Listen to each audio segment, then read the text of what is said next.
Hello, everyone. Just giving everyone a minute while they get in the room.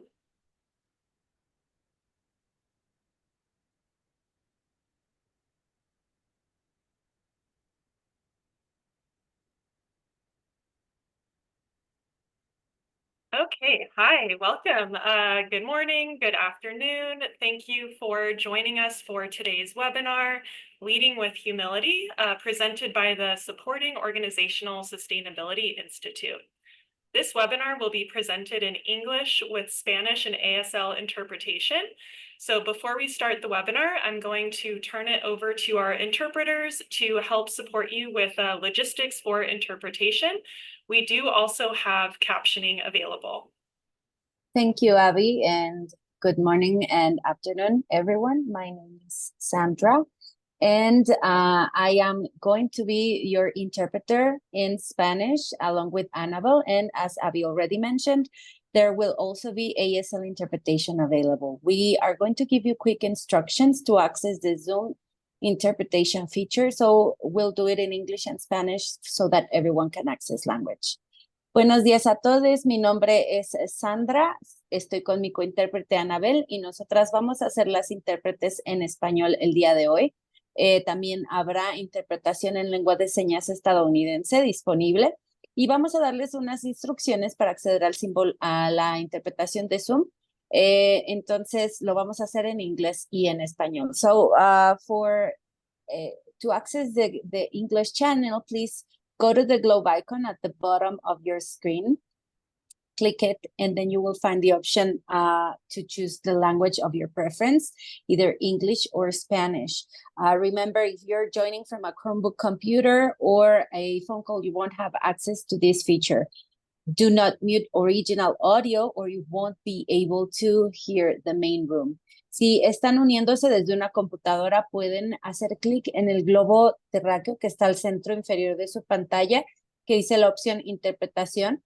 Elijan ahí el canal de español y silencien el audio original si no desean oír el audio de la sala. De esta forma, solamente escucharán la voz de las intérpretes. Si quieren escuchar el audio de la sala en un volumen bajo, no silencien el audio original y solo se oirán las dos salas, pero con la voz de las intérpretes y en un volumen más elevado. If you're joining from a mobile device, you can tap lightly on your screen and go to the three-dotted menu that says More. You might have to slide right if you're on an iPhone, and then look for the interpretation option. Then press English and press Done, and this will activate the interpretation feature. Again, do not mute original audio or you won't be able to hear the main room. Si están uniéndose desde un dispositivo móvil, hagan clic ligeramente en su pantalla y deslicen, tal vez tengan que deslizar a la derecha para encontrar el menú de 3 opciones que dice Más o More. Elijan interpretación de idiomas, después español y listo o done. Recuerden, si no desean oír el audio original, pueden seleccionar la opción para desactivarlo. Si tienen algún problema accediendo a esta característica, pueden dejarnos un mensaje en el chat y nos dará gusto ayudarlos. If you have any trouble accessing this feature, please leave a message in the chat and we will be happy to assist you. And with this, we'll go back to Abby. Thank you very much. Okay, thank you so much. And just a quick note for everyone, we are sharing slides in both English and Spanish. So to select the language of your choice, you should see an option at the top of your screen saying English slides or Spanish slides.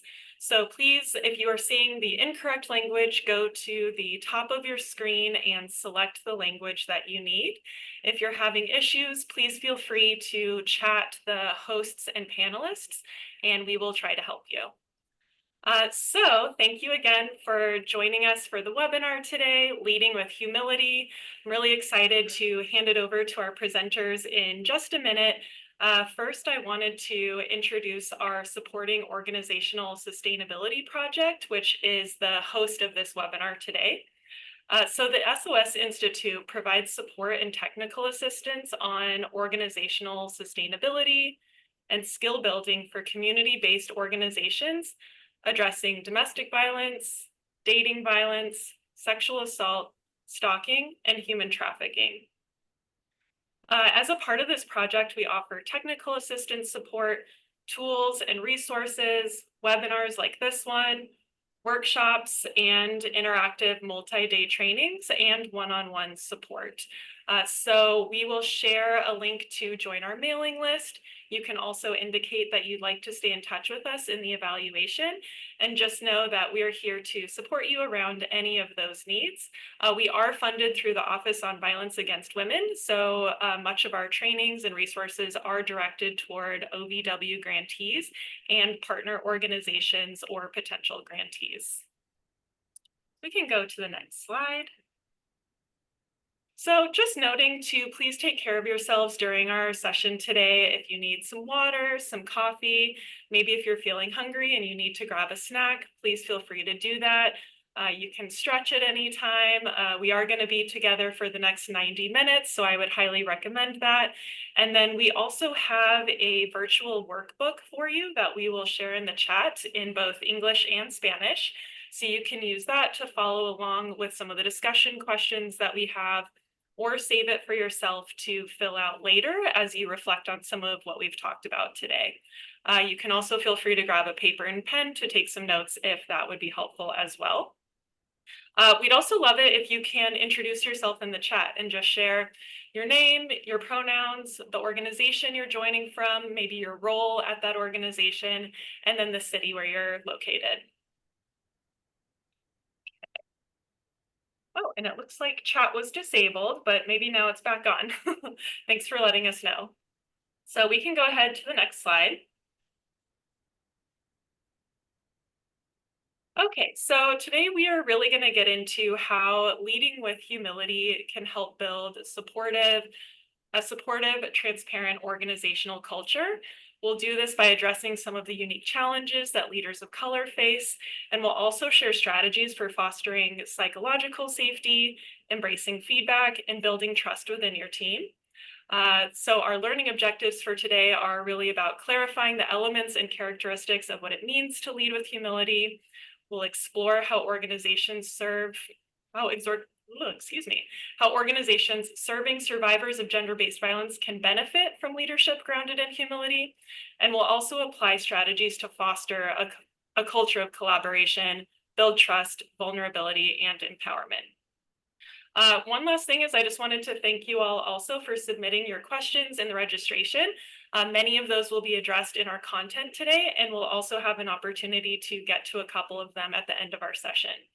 So without further ado, I want to hand it over to Virginia Duplessis, one of our presenters. Thank you so much, Abby. It's wonderful to be here with a new colleague and friend, Zenobia Law. My name is Virginia Duplessis. I use she, her pronouns. I'm joining you from Santa Monica, California, which is the ancestral unceded territory of the Tongva and Chumash people. As the Associate Director of Health at Futures Without Violence, I also direct the National Health Resource Center on Domestic Violence.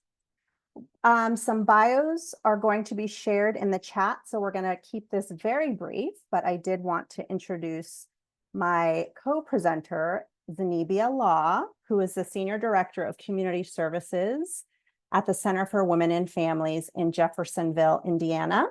And in these intros, I always like to just share a fun fact, and it's actually one that the two of us share, which is we're both early birds.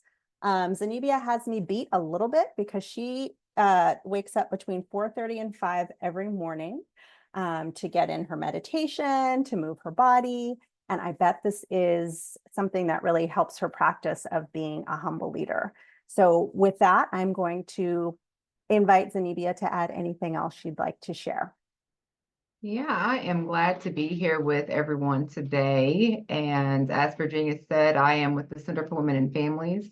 I've had the privilege and the honor to work with survivors of sexual assault and domestic violence for going on 12 years now, and also supporting the individuals who are working with those survivors.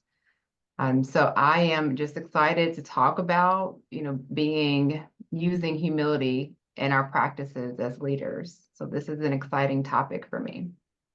Great. Thank you so much. So we are going to go ahead and jump in. It's wonderful to see so many folks joining us from all over the country, bringing different perspectives and experiences. We can all learn from each other. Certainly, Zenobia and I have maybe some new concepts to share, but really relying on the wisdom of those of us in the Zoom room together. So our first question that I would love to see some responses in the chat, which I have to admit, I'm terrible at following the chat. So hopefully participants will be able to read along. What does leading with humility mean to you? So that's the big question, the opening question of the day. While people gather their thoughts and start to type in, I will share this concept of leading with humility was kind of coined about a little over 50 years ago by a person named Robert Greenleaf, and he actually framed it as servant leadership. We've done some tweaking of that name and concept, and the seminal book about it is called The Servant Leader: A Journey into the Nature of Legitimate Power and Greatness.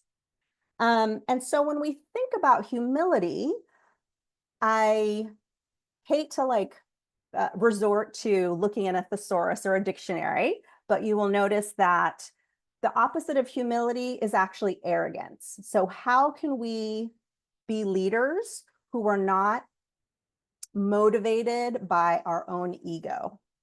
So leading with humility is really about self-awareness, right?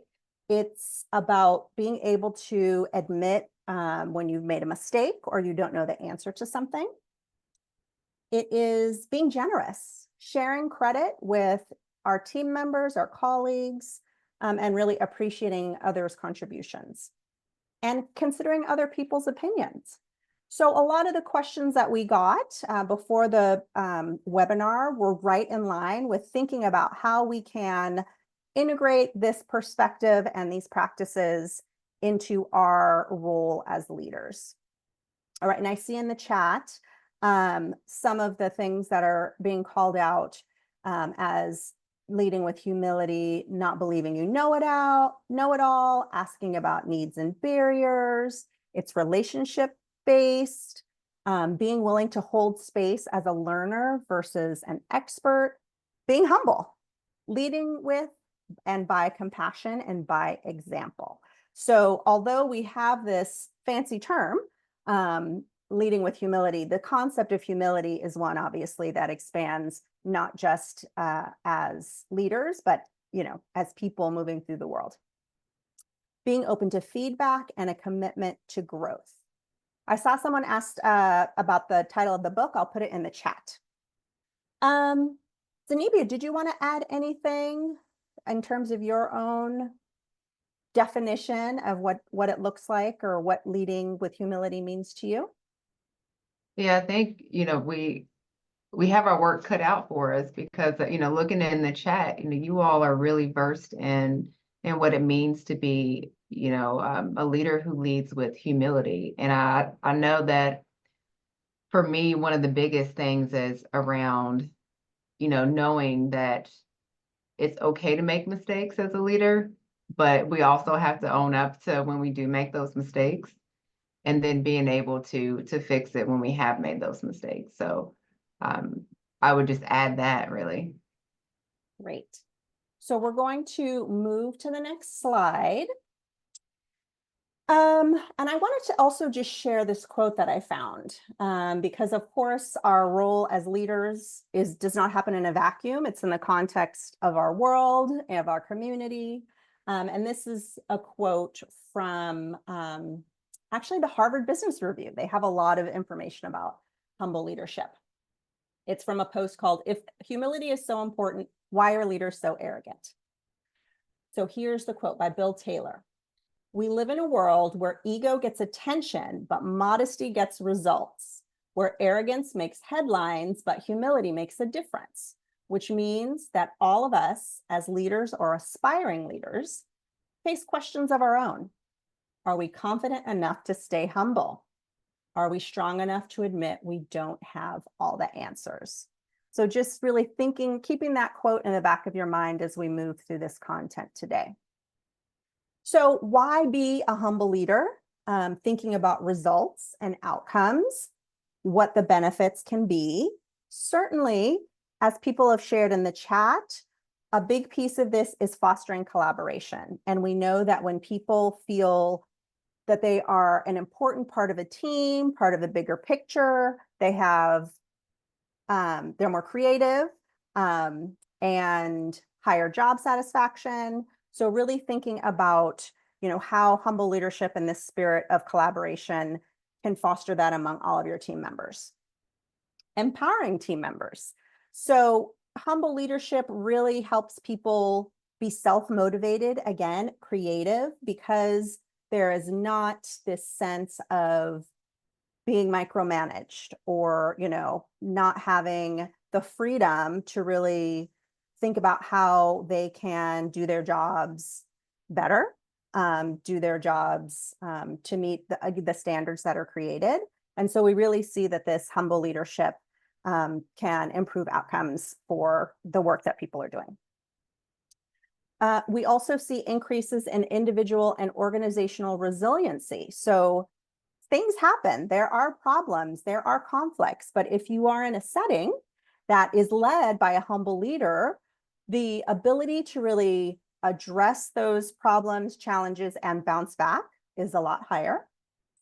As I alluded to earlier, the staff well-being, not just job satisfaction, but as the person who leads a team where we're specifically looking at health outcomes. People are less stressed when they are on a team that has embraced humble leadership. And of course, we know that reducing our stress has a lot of health benefits, right?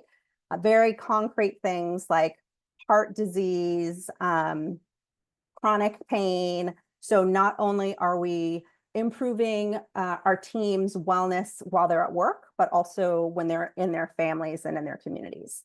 And then the last thing that I will just highlight in terms of a benefit is really embracing shared leadership.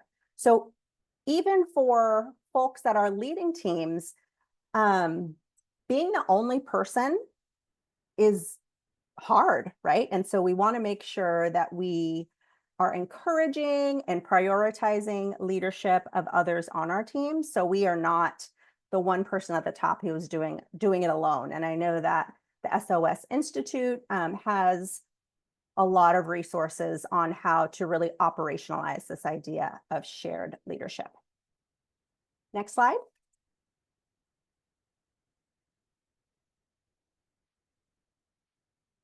So we also really wanted to think about and acknowledge there are considerations for leaders who are from marginalized groups. And so I will just give a personal example. My partner is also a leader. He considers himself someone who leads with humility. He has over 2,000 employees in his organization.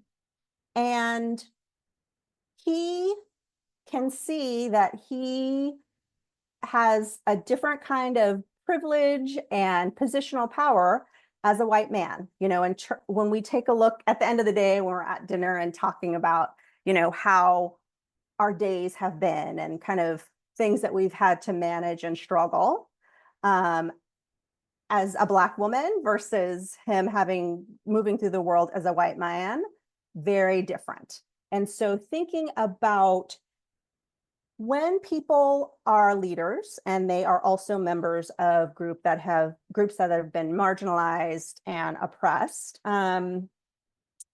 we need to consider both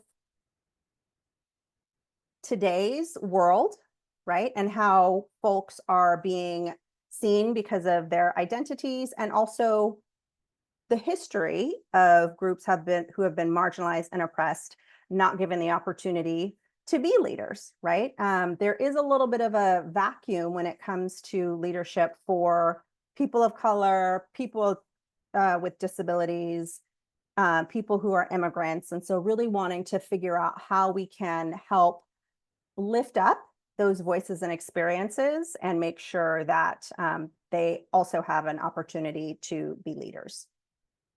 Also want to think about those intergenerational leaders, so older and younger leaders. There's a lot of talk right now in the world about like boomers versus Gen Z, I think we're on. I am Gen X. So, how do we fill that gap of, making sure there's more understanding and grace between generations who might have slightly different perspectives? Where can we find what is in common? And then how can we figure out those areas of friction?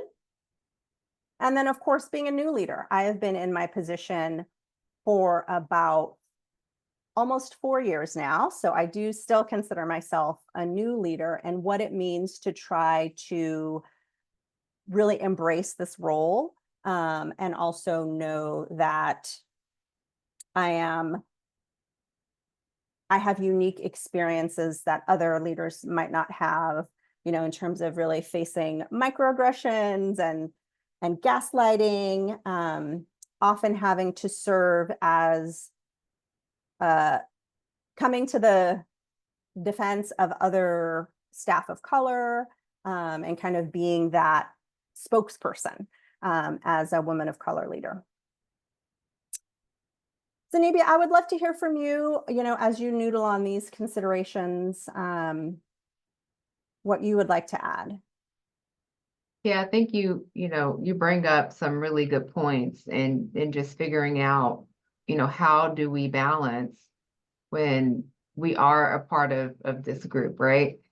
And we have already some of the oppressive pieces that come along with just being a woman, and then add being Black on there, or a person of color, or and then now you have to kind of navigate the professional world in a way that is representative of where your people, right?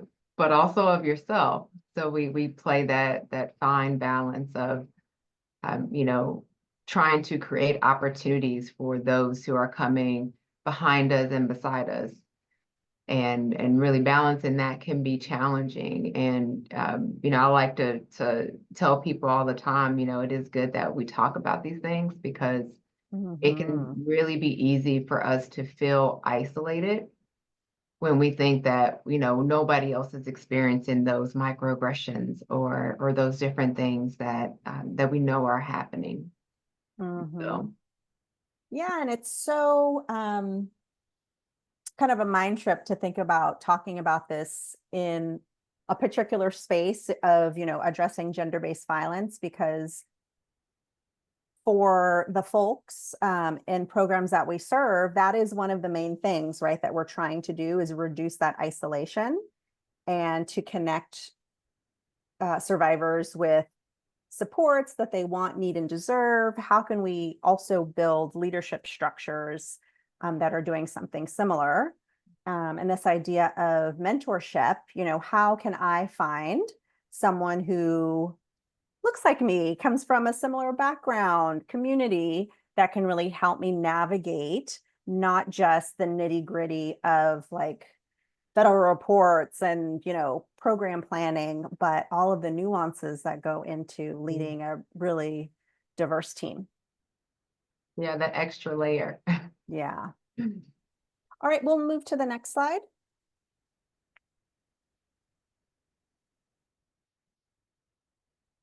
So now we're going to talk about specific strategies for leading with humility. This is a little bit of our roadmap of the 4 different strategies we're going to be talking about today. So one is centering humility as a value. So we're not just giving it lip service, but really baking it into our teams. Creating psychological safety. So how can we improve that workplace culture so that folks on our team feel that they are able to be vulnerable, take risks, ask questions, make mistakes without that fear of retaliation. Embracing relationship building. So, gosh, this is so hard to think about as we are pushed up against lots of deadlines and deliverables that don't necessarily prioritize relationships, but we also know that this is so critical to building a healthy team.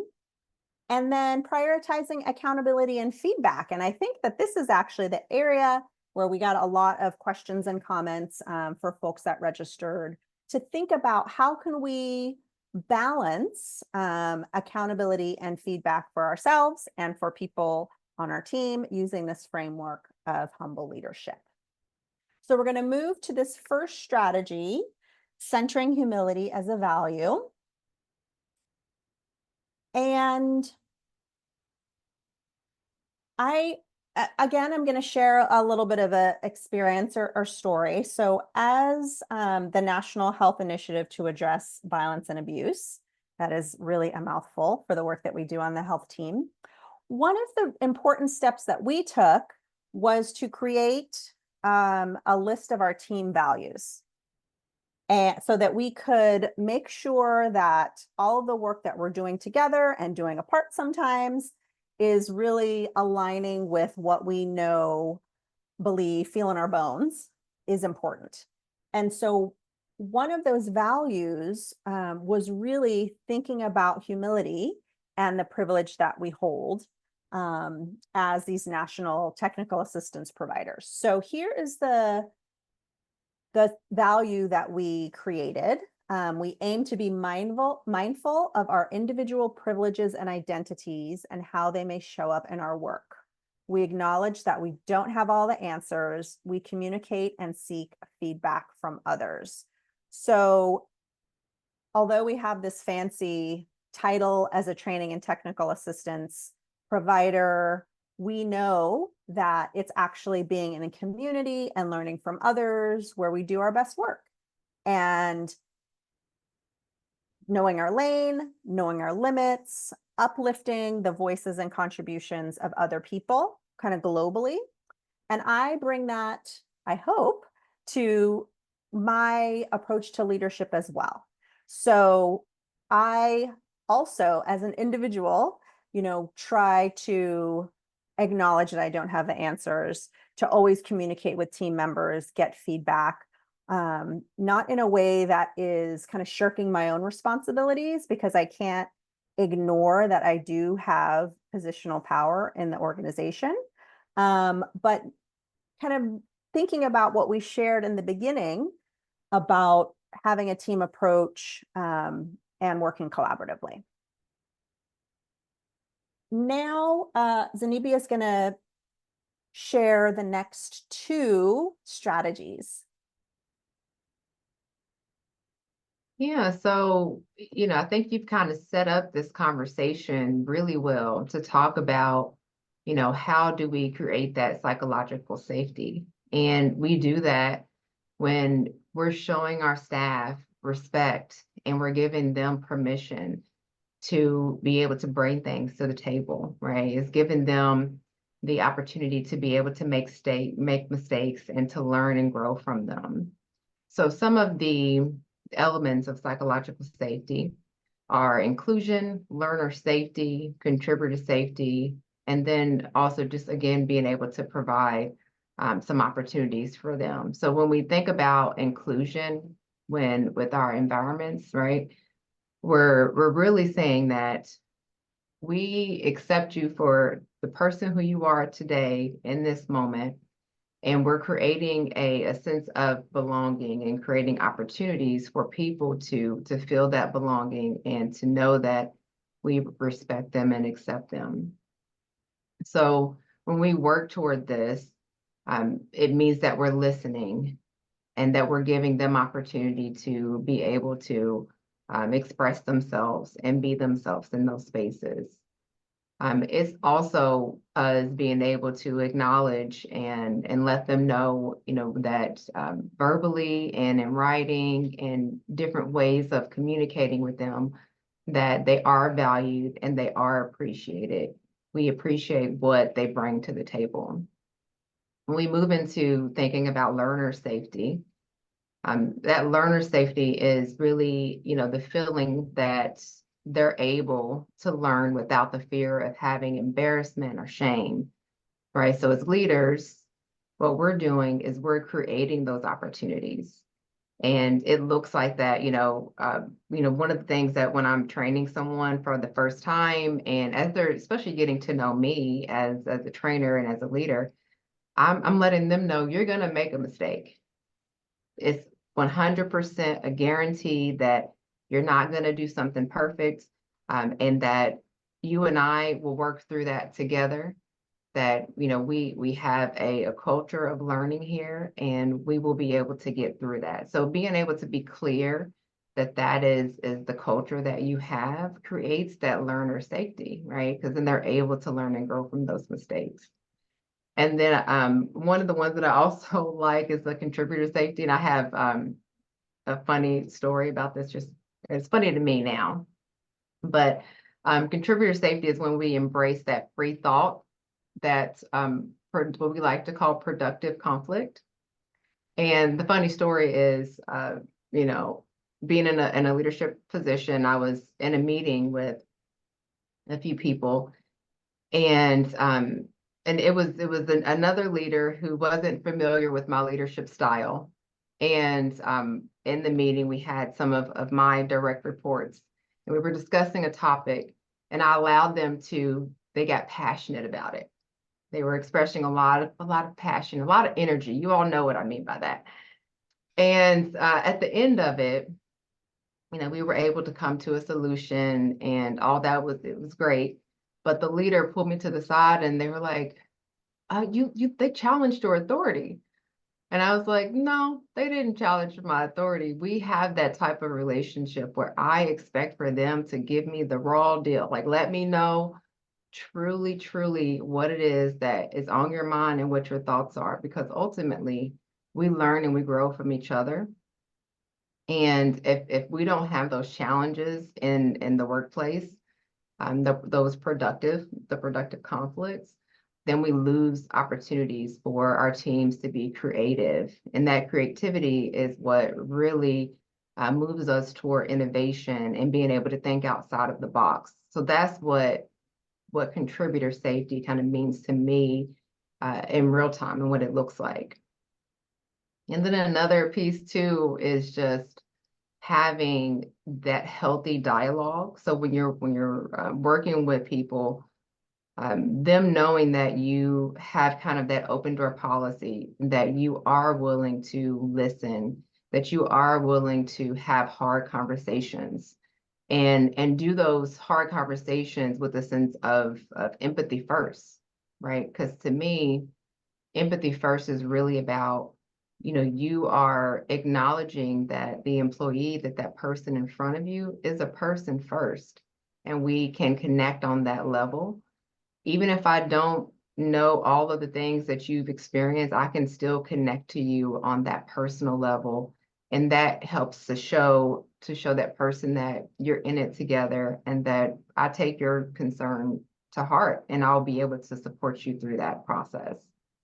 And all of that really leads into that collaborative culture, right? Because if people are feeling psychologically safe to have those conversations with you and to feel that support and the sense of belonging within the team, then that collaboration part, that's the byproduct of it. So it's really exciting, to really think about how we can create those things. So one of the things I do want to talk about is some of the practices that we have at the Center for Women and Families, and kind of how we utilize practices to foster a collaborative culture. And some of those things are, and you probably have heard this so many times in so many ways. And I know that when I first heard about team building, it was way back early on in my career. I was at a call center, and team building meant a pizza party. I don't know if anybody else had that same association with team building.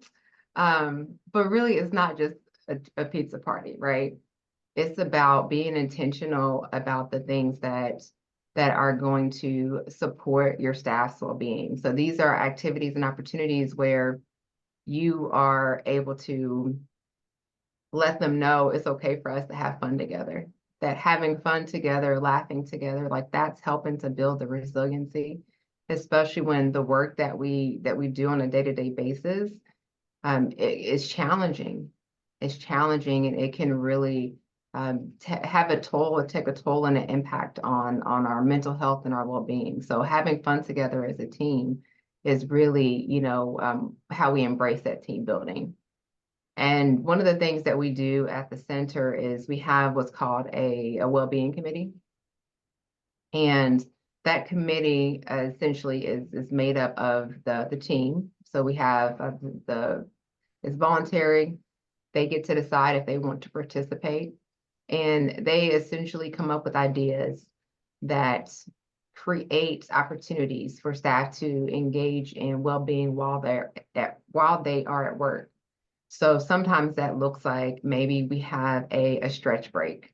So we're going to take, 5, 15 minutes, whatever, to get up from my desk or to, sit down in a chair, whatever makes sense for you, right? Do some chair yoga. We're going to take some time to do some meditation, or even color something, right? So being able to identify from the staff, what are the things that would help you throughout your work day, throughout your work week, that you feel could contribute to your well-being. And sometimes that's just eating lunch together and just saying to everybody, making the agreement, we're going to eat lunch together and not talk about work. Because how many times, I know I'm guilty of this, how many times do you go on lunch with your coworker and then all of a sudden you're talking about work? And it's like, no, this is our lunch break. So, so we have those opportunities for staff. And then, of course, when we think about how, we make our decision-making processes, like how we're receiving input from our team and the things that we're doing, we're definitely pulling in, their opinions and what are the things that we're seeing. So one of the things that we do as leaders at the center is we do shadowing opportunities. So that is where we're able to follow along with our staff. We'll go with them to, if they're doing some kind of prevention thing, we'll shadow them with that. It could also look like us sitting in on a case management session, whatever that looks like. But it gives us the opportunity to be able to give real live feedback to them. And as a matter of fact, I just did one recently, and afterward, the staff member said, I'm so glad that you were there. You were able to see, what I was experiencing, what I was talking about, and, you were able to give me feedback. And I think I can apply that in my next session. Right. So, so that is like a big piece of being able to have that open communication as well. We also do we have regular one-on-ones. Some people may call them supervision. It's essentially where you're being intentional and you're sitting in with them and you're talking about, how are things going, right? How are things going with your caseload? How are things going if you're doing prevention? Like, how is it going when you're going to the community partners?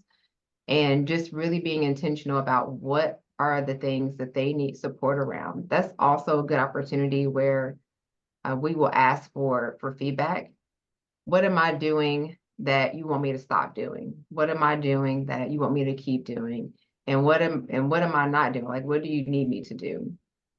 So it's really giving the expectation that I care about the feedback that you have to give to me, and I'm creating space and opportunity for you to be able to provide that to me as well.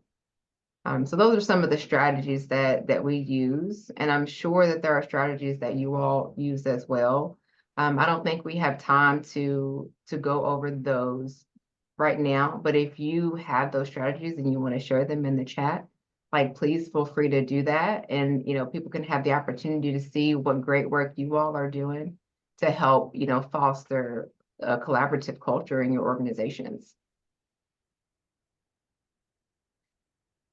Next slide, please. So another piece is, being able to embrace that relationship building part. So I like to think about, if anyone's familiar with motivational interviewing, and, you have the baseline is engagement, right? And that engagement piece is all about the relationship. And what they tell you is you can't move up from that bottom piece. You can't move up from the relationship to make, progress with the client or make progress in what you're trying to do and making change until you have that relationship. So that's why it's so important that we're embracing that. And we do that by bringing our authentic selves. And really what that means to me is you being self-aware. So you being aware of what are the things, the values, the belief systems that you bring to the table and that you have. And then what does that look like in practice for you, right? So sometimes that looks like being able to clearly state what your boundaries are. I know a lot of times we talk about other people's boundaries and leadership, but we also as leaders have to be able to identify what our boundaries are too. So being able to communicate that and have clarity around that also can help that process. And someone mentioned it in the chat already, but that's practicing the power with and not the power over. So this is where we're engaged in power sharing. This is not us, sitting on the top looking down, right?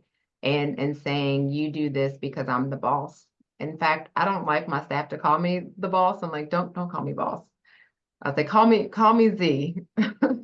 You can, but because to me, like that boss is sounds like power, right? And really what I want is for us to share that. And then trust. So if we're doing the things that we talked about around having psychological safety in the workplace, that trust is a byproduct of that. And trust is earned. Just because you have the title of a leader doesn't mean that your team is going to trust you. There's also competency along with that, right? So someone can trust that you're a good person, but there is also trust on, are you a competent leader, right? Are you honing your skills to be able to effectively lead our team and lead our organization, right? So when we're able to do those things and when we're able to walk in humility, it gives us opportunities to be able to build our skill sets, for us to be able to build the trust that's needed when it comes to those relationships. And then, of course, navigating the differences in power. And sometimes you have to, not just sometimes, all the time, like you have to name it. You have to name when there are power differentials and be able to address it and put things in place so that there's some checks and some balances that, we're able to check ourselves as leaders and give opportunities for staff to, again, give us that feedback when maybe something that we've done or said or our behavior or something has caused harmful impact. And then having the shared purpose. I like the Virginia shared the values earlier, like their team's value that they created, because we all come to work today. We all come to work for a reason, right? And having a clear shared purpose and value and mission, like why are we here, helps us to recenter when things get rocky. So that is super helpful to build in those relationships.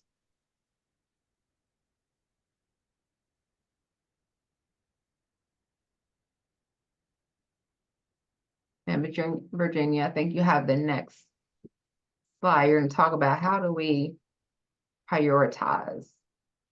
Yeah, so I know this is like a very juicy piece of this presentation, and really thinking about accountability and feedback.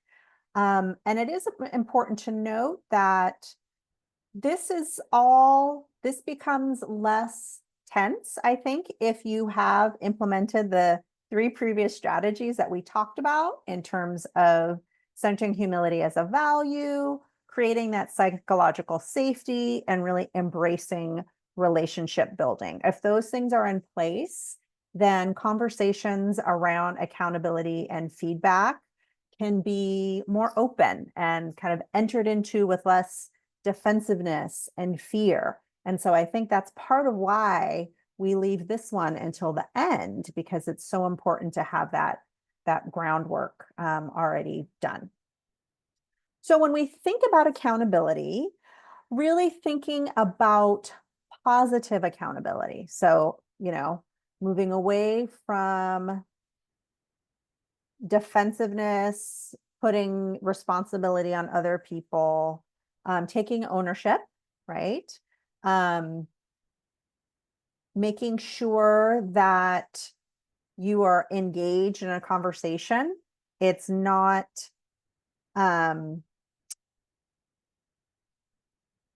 it's not like someone is writing you a traffic ticket, right? It's really important to make sure that as we are taking accountability, we have a process that includes conversations, and really admitting when you have made a mistake. Also, accountability can be a wonderful thing, right? Like talking about the successes and the victories that you also have been a part of. So, of course, also acknowledging other people's pieces and making those successes possible as well.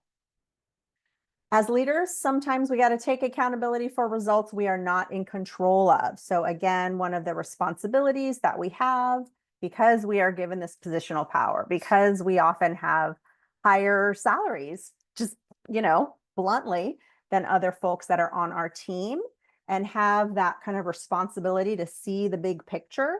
We cannot be in control of all of those moving pieces at all times. And as he mentioned, really wanting to empower our staff to do good work and make decisions, on their own. And ultimately, we have to, we're like where the rubber hits the pavement. Is that the idiom? So really thinking about what that means for us.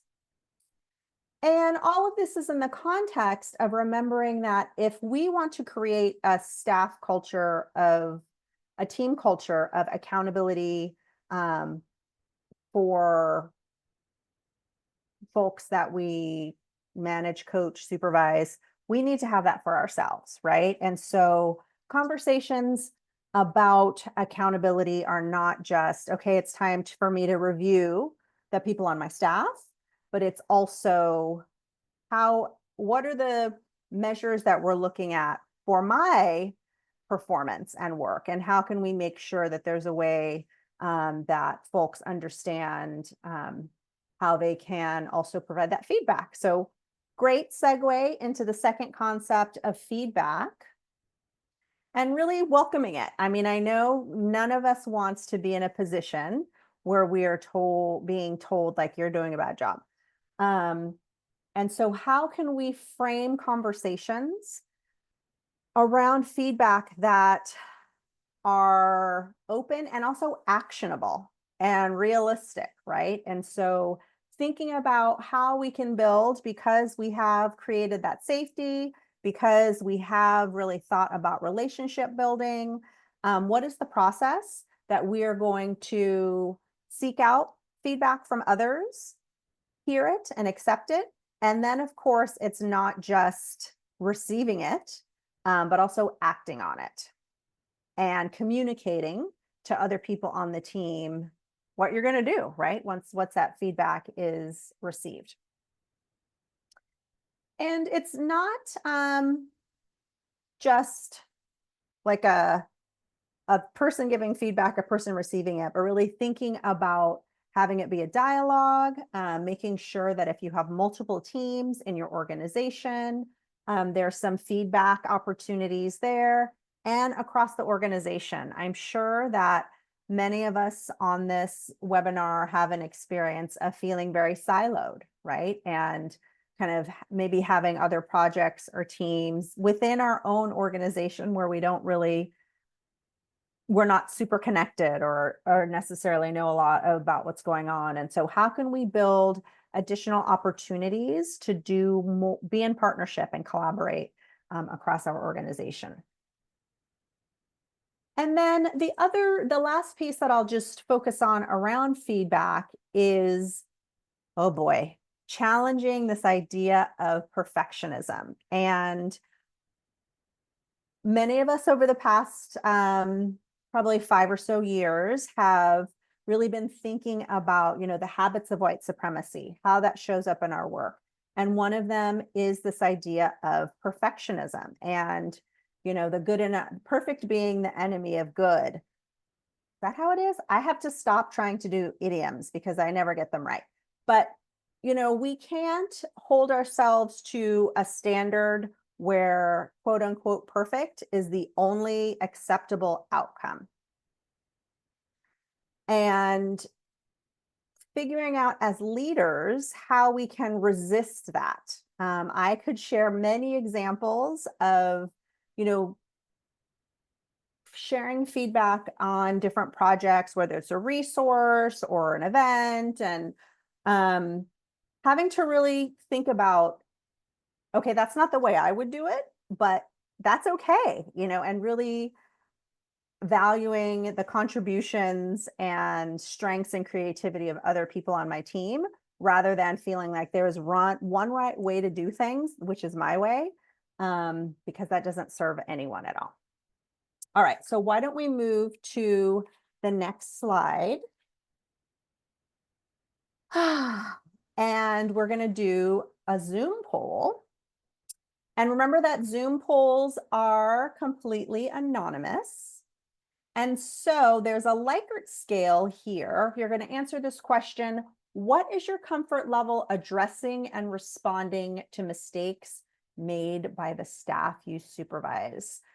I know, as when I start coaching other people on my team who are maybe newer to being supervisors, this is one of the first big questions that comes up, and how to do this in a way that's effective, compassionate, action-oriented.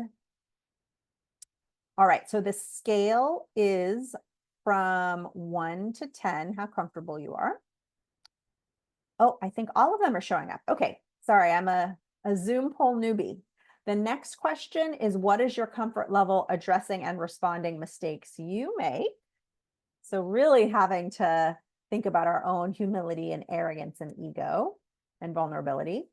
And then the last one is an open-ended short answer. How do you initiate receiving feedback from staff?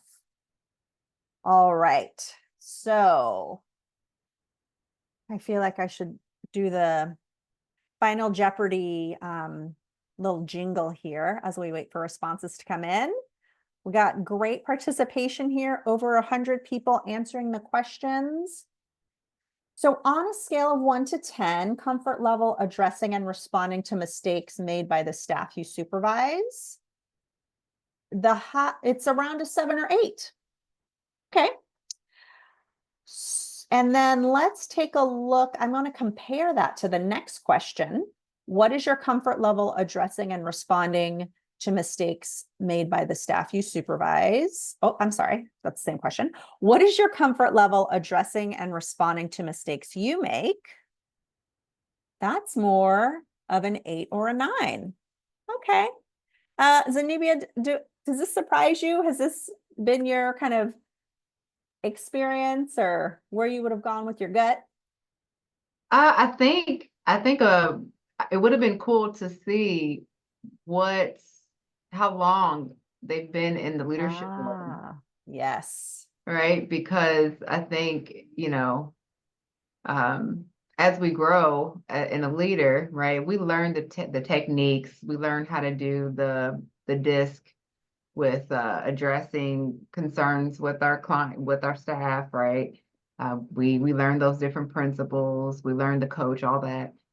And then, but when you're brand new, that's more challenging, and having to figure out, like, how do I address these things? So I would be interested to know where people are. But that is pretty awesome, though, that it sounds like that with question 2, that we have a lot of people who are already, embracing that humility piece of the leadership, right? And recognizing that, we do have to be able to address it when we've messed up. Mm-hmm. So this is awesome. I like this. Yeah.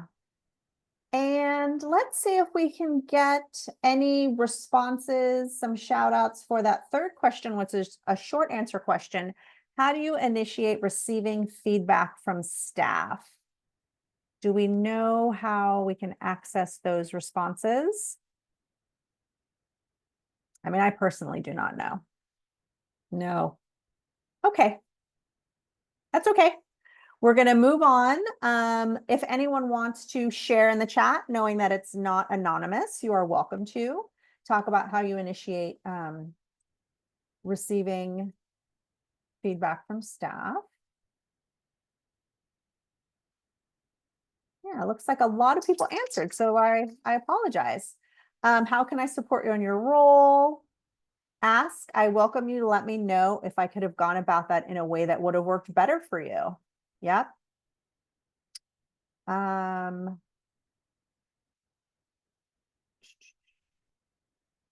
Okay. Share results. Stop sharing. Here we go. Okay. How are things going for you this week? Yeah, I think a lot of these strategies around really open-ended questions. Z talked a little bit earlier about this idea, this concept that we can integrate around motivational interviewing that can really come in handy when we're supporting our staff, coaching them.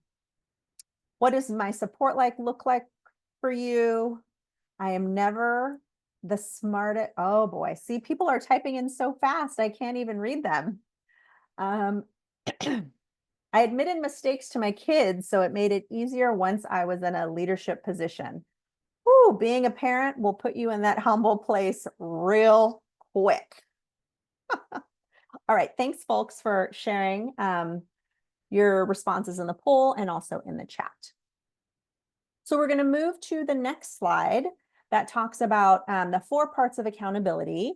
And this is from an amazing writer, educator, and trainer on transformative justice and disability justice. Her name is Nia Mingus, and she has identified these 4 different parts to accountability. So we're just going to review those quickly. First is self-reflection. I think that whenever we are confronted with some maybe feedback or comments that feel critical, kind of taking that step back and really kind of centering ourselves and being able to reflect on how we experienced what the person is sharing with us. Apologizing. I think that we lose the power and importance of apologies as we grow older. Again, to think about parenting, we spend a lot of time as parents or caregivers or supporters of children to encourage them when they have made a mistake or hurt someone to apologize. And that is seen as we get older as a sign of weakness in some circles. And so how can we bring back the importance and value of apologizing? Thinking about that repair. So you have said you are sorry, and now what's the fix, right? What can we do to help mend that little tear that we had in our relationship? And then, of course, you got to follow that up with actual behavior change. So that repair suggestion of how things could be different and better, those are empty words until you actually, take some action and change your behaviors. So next slide. So in terms of really thinking about those steps for apologizing, a couple of things leading up to it, really addressing things as soon as possible. No one wants to have those lingering, just kind of weird, crunchy feelings. It really, after you have that time to self-reflect, moving into apology, being genuine. People can tell if it's a fake apology. giving your full attention, and you don't want to be in a space where you're distracted, kind of halfway there, because again, that's pretty disingenuous. Really treating it as sacred and serious. It's not just like an off the cuff, oh, I'm sorry, but really honoring how important that process is. And then, being proactive, approaching the person that you have harmed, and not relying on them to come to you.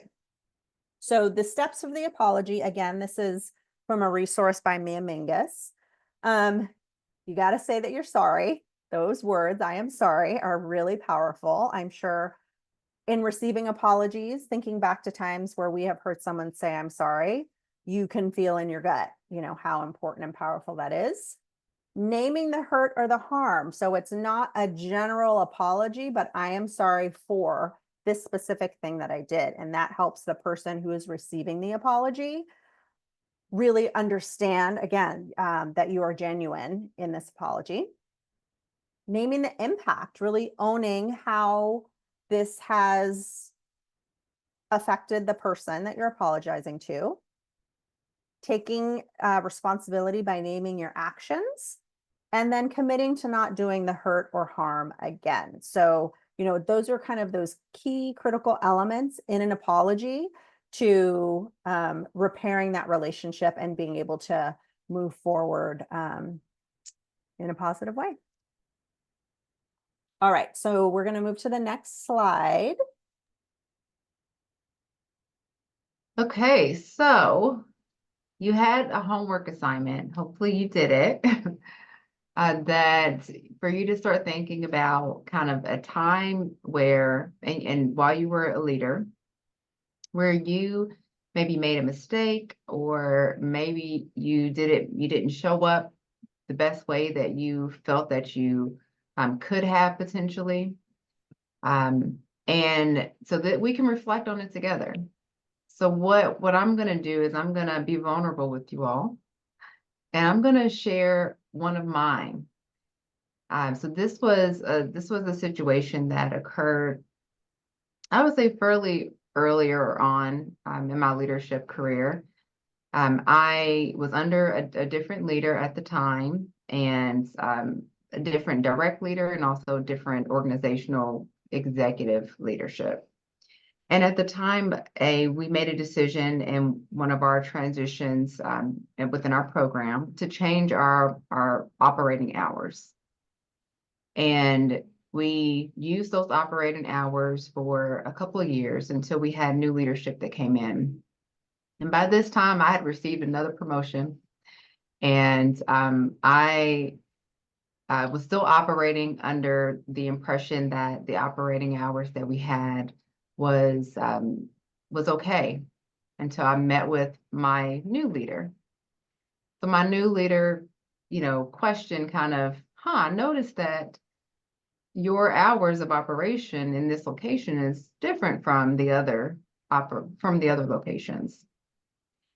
And I said, oh yeah, this was what it was. It's been this way for a few years now, and everything's okay. But I could tell that she had some more questions that she didn't necessarily ask me, but I could tell that there was some concern. And fast forward to some months later, I get an email from our CEO, and our CEO is asking about this time change. And during that, in between that time, because I knew from that first conversation with my direct leader, that maybe they were going to want us to change something, right? Just maybe. I proactively had a conversation with the person who I was supervising and mentoring at the time. And what I said to her was, hey, just so you know, I just had my one-on-one with my boss, and I don't think she likes that we have these hours of operation. And but don't worry, because she didn't tell us to change anything yet. And if she does, I'll fight it. So fast forward to the CEO reaching out and questioning about, you know, the time of operation. So to make a long story short, I ended up having a conversation with our team, thinking that, you know, I was going to have this transparent communication, because that's one of the principles that I believe in, to have timely, clear, transparent communication, right?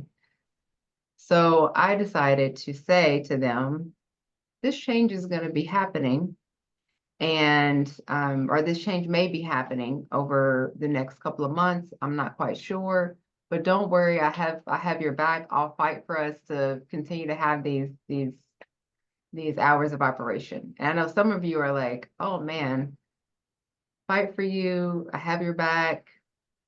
That sounds like a sticky situation. Well, guess what it was? So here's what ended up happening.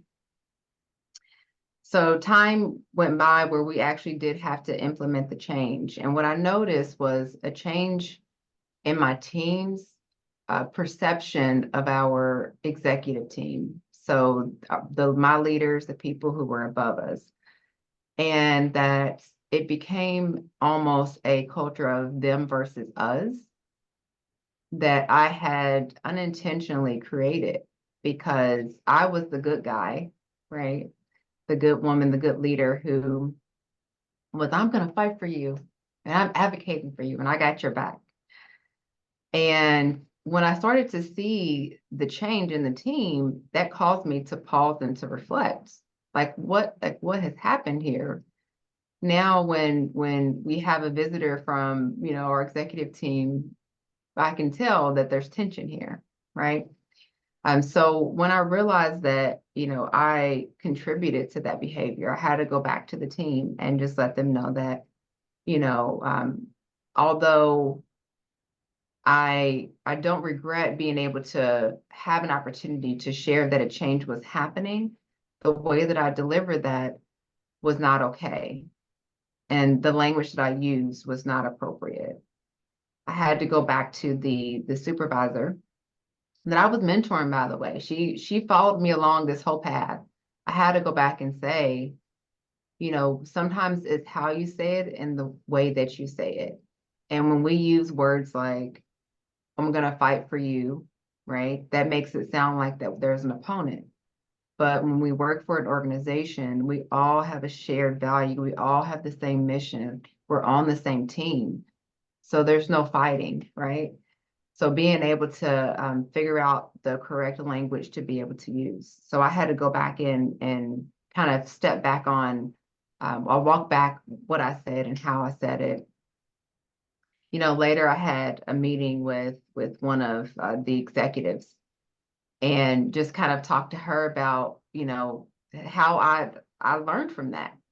And I wanted her to know that, you know, I learned and I grew from that experience, and that, you know, going forward, right, that how we use our words, that, you know, being aware of, even if it's not our intention, that doesn't erase the impact that it has, and being more careful in how we're having those conversations.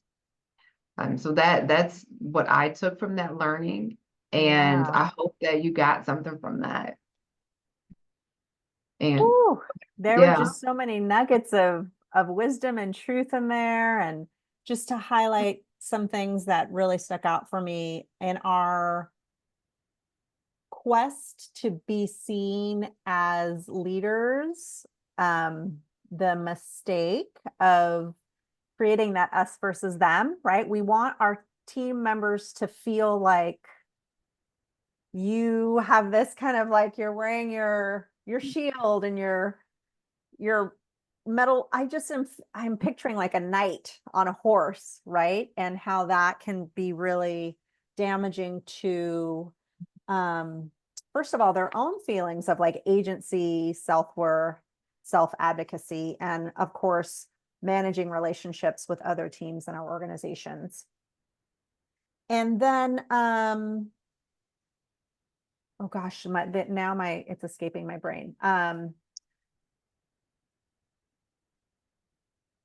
I'm sure I'll come back to it. Sorry about that.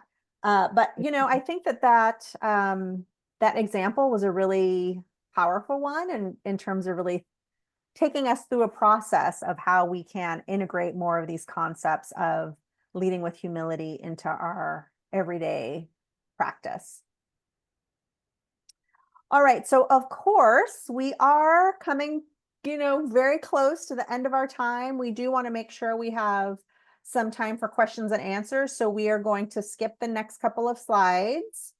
They will be available in your packet that you'll be receiving. So we're going to close out with these tips real quick and then move into questions and answers. So really thinking about some basic tips for leading with humility, creating that climate in which people feel free to take initiative, which I think is pretty closely linked to the following two, which is giving people discretion and autonomy over their tasks, so they're not feeling micromanaged, not second guessing the decisions of those you have empowered. You know, as leaders, we have to trust that when we are creating spaces for others to take on that work, we're gonna fully give it over to them, of course, with support. We want to consider ourselves a resource rather than a manager. It's so tricky talking about this of like, am I a supervisor? Am I a coach? Am I a manager? And sometimes it's not, the titles aren't as important, but words are meaningful, which is another lesson that we got from your scenario, from your case study. Yeah, so entering it more as a coach and a resource. And then, of course, helping creating that culture of trust and communication. That really is going to underline our ability to be effective, humble leaders. So we have a little bit over 10 minutes. Would definitely encourage folks to enter some questions, thoughts in the chat, perspectives. And we did get some real juicy ones. And I'm going to open us up with one that I would love, Z, to hear your perspective on. How does creating safety look when there are differences of opinion? Yeah. I think someone mentioned earlier about not wanting to be the smartest person in the room, or, you know, like something, if you've ever heard that. And to me, when there's a difference of opinion, that means that there's a different perspective, and that means that there's different experiences to that, which means that I can learn from those differences, even if I don't, you know, take on all of it. I think that there's still that opportunity to be able to learn from it. And then, so how can what your perspective is and my perspective, how can we meet in the middle? Like, what does that collaboration piece look like? So a good way that I do it is think about, okay, what is the task at hand? And we talk a lot about, does it connect to our mission or to our values? Or if we're doing strategic planning, right? Which line on the strategic plan does this fit into? And does this meet our outcomes, right? Like, is this going to get us to the end result? And sometimes it's trying those things that are different than what we would do, like you mentioned earlier, Virginia, to see, you know, can we get to the same conclusion, right? Even if it's not the way that I would do it, because like you, I fight with the perfection demon myself. So being able to weigh that. So that's how I would approach it. Yeah. I sign on to everything that you've shared, definitely. And really thinking about, again, if we've created this environment of collaboration, psychological safety, things that can be perceived maybe as conflict, we're able to communicate in a way that is honest, direct, and respectful. And so, of course, there are differences of opinion that are going to come up, and that's healthy. Yeah. Yeah.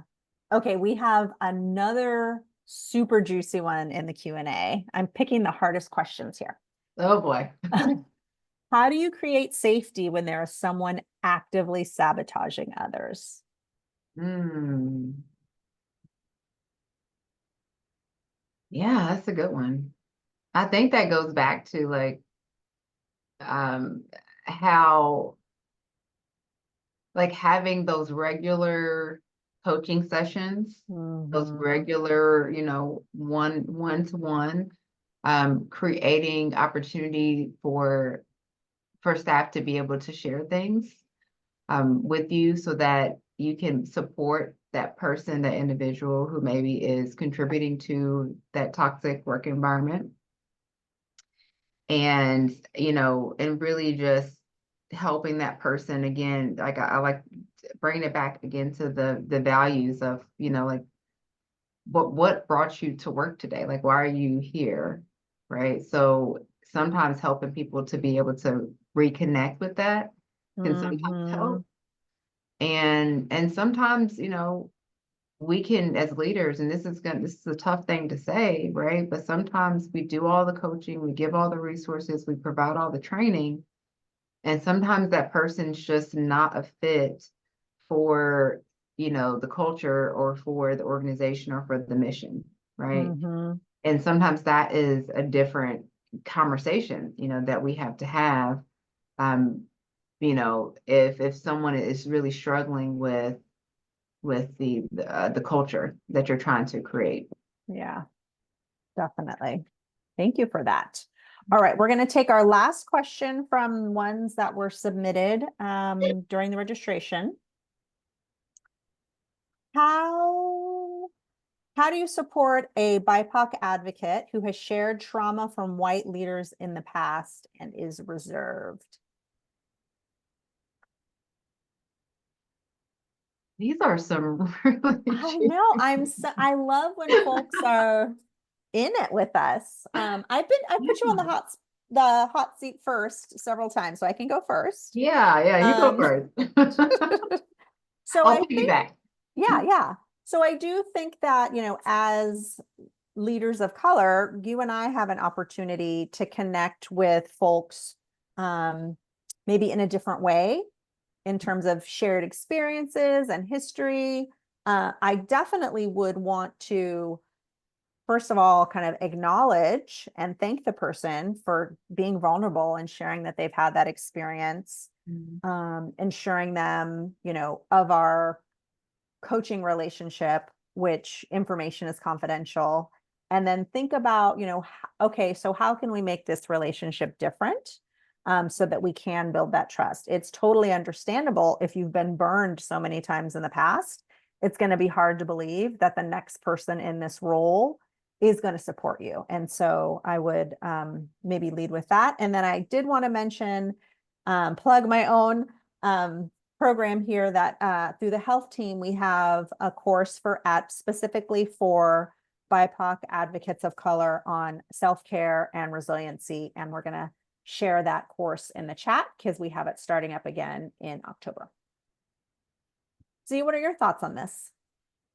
Yeah, I think, yes, everything you just said. And I would add to that, really, really letting the person know that I want to get to know you as an individual and how you like to receive feedback, how you like to communicate. Because I think, when I'm sitting in mediations with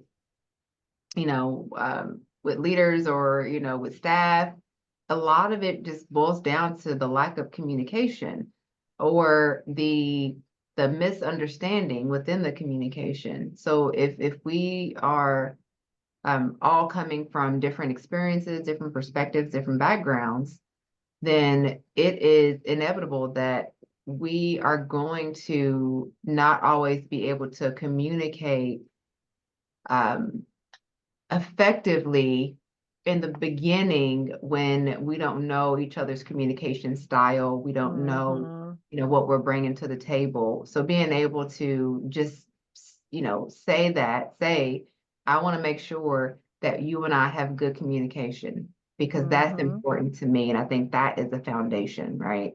And then being able to, again, humble leadership, apologize for misunderstandings, or being able to move forward from that. And then I think it's also helpful to do some cultural learning on our own, Mm.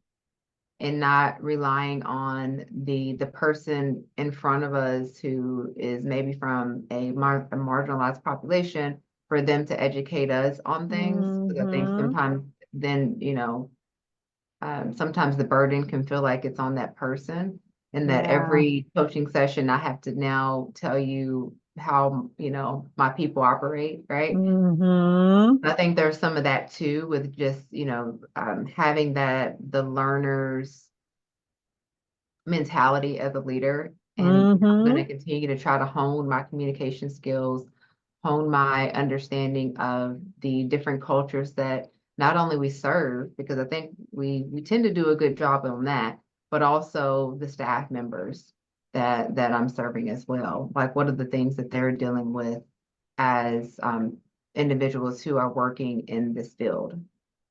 Yeah. Thank you so much.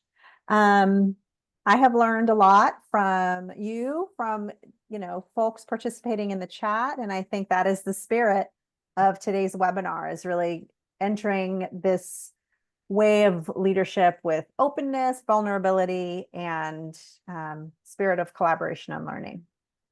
So I'm going to pass the mic back to our hosts, who have some closing resources to share. Thank you so much, both of you, Zenobia and Virginia. I'm just so glad that we were able to have both of you as speakers today.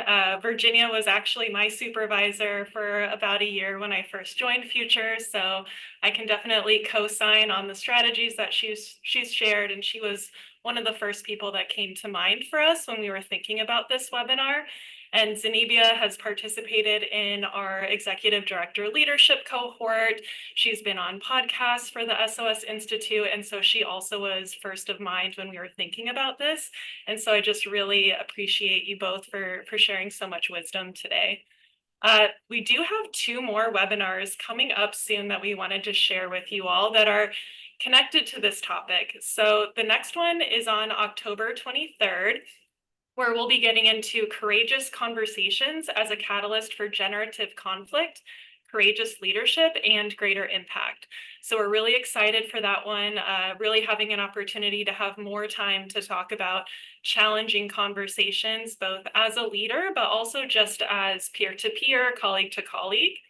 And then in November, we have another webinar on managing up and across. So strategies for collaborating with your peers, and then also being able to offer your supervisor feedback, have some of those challenging conversations when it's somebody who is on a different hierarchical level in your organization or on the same level as you. So we will share the registration information for that in the chat. And then we can go to the next slide, where we just really hope that you all can share your feedback on today's webinar with us. We really do read all of the evaluations and consider them and take them into account when we plan future webinars. So we would really appreciate it if you all can fill that out, share your thoughts with us, request technical assistance through the SOS project, and just stay in touch with us. So thank you again so much, everyone, for coming today. And yeah, hopefully we'll see you at another webinar in the future. Thanks, everyone. Thank you, everyone.